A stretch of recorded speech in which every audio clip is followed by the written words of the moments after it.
One of the pivotal moments was Hind Rajab. I mean, you had a child that was pleading for her life, trapped in a car with her dead siblings. As people are trying to rescue her, they were getting shot and killed. This is not a war. This is the pure definition of ethnic cleansing. The same thing when you have a group of starving people that you're starving. At first they were saying, oh, we weren't involved in that. And then they realized, yes, we were involved in that, and they were soldiers. But we didn't shoot. Oh, yes, we did shoot, but they're warning shots into the air. You have starving people that are going for food, and you feel threatened in a tank, you shouldn't be there. You don't bait people in, starving civilians, you do not bait them in with food to slaughter them. That's not war. That is ethnic cleansing.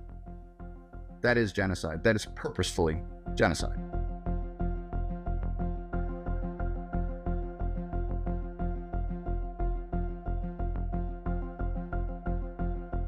I can't tell you how many times I've seen horrible things, and this takes it to an entirely new level. The U.S. taxpayer is paying for this, which makes it even more frustrating. I'm paying for this. I am seeing what's happening to this. Whatever you can do, anything, this needs to stop. I literally just got done watching the U.S. veto another ceasefire, and I was frustrated and pretty much just needed to vent. I can't even imagine how it would feel for American citizens that are Palestinian, their tax money going to be spent to kill their own families. I mean, how atrocious is that? We had a gentleman at the city council meeting, and he has 11 kids. He has 20 grandkids. He's been living in McKinney for over 30 years.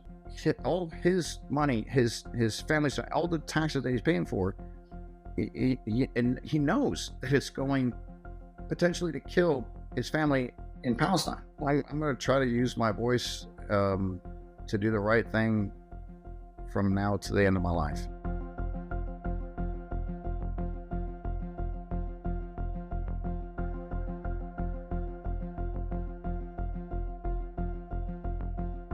I knew that, me speaking out for that was not going to be popular for not just the American, but more especially the American military. But the extent of the hate mail that I've been getting, and again, hate mail on both sides, for me being involved in Iraq, it's completely understandable. I get it. I can't do anything to change my past. And the only thing I can do is move forward and do what I can to change what's coming up.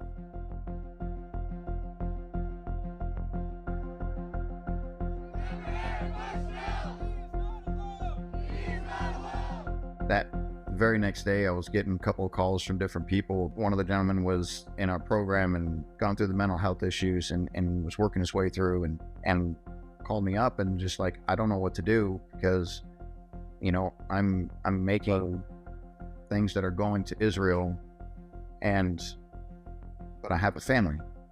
I can't quit my job right now because, but at the same time, I can't stand going to work. I had another guy calling, going, is this where we're going to right now? Is our voices not being heard? What else can we do on that? Sense of frustration on that, because what can we do?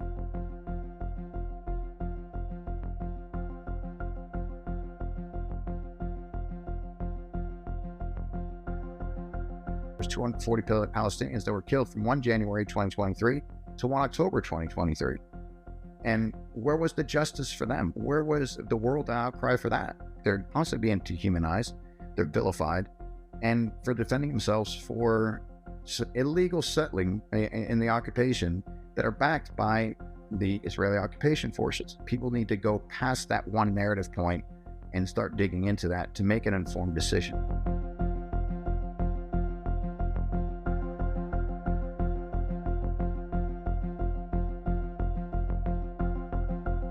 My father was Muslim. Another one of those things where it's hard to comprehend when you don't experience it is how welcoming these people are, how generous they are. I grew up with it, so it was easy for me. It's not so easy when you don't have that around. When you see someone that's entirely different than you and been told all these times throughout your life how evil and vile they are and how they just want to kill you, it's hard to make that first step. How do you start that conversation? I mean, it's not easy, and I understand that, but it has to be done.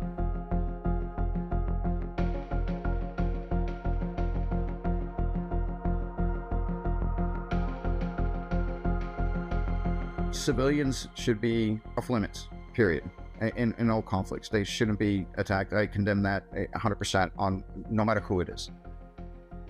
But when you have a side that literally has small arms, rocket barrel grenades, maybe some smaller things, and handmade rockets, no tanks, no air force, no navy, no support, period, versus literally the fourth, I believe, one of the strongest militaries in the world, backed by the superpower in the world. I mean, how does and they're defending themselves against a resistance. In my view, if you're even according to international law, if you're an occupier, you don't have the right to defend yourself against who you're occupying. I don't even know how this is up for debate. If you want to get rid of the resistance, you have to make sure that they have nothing to resist against.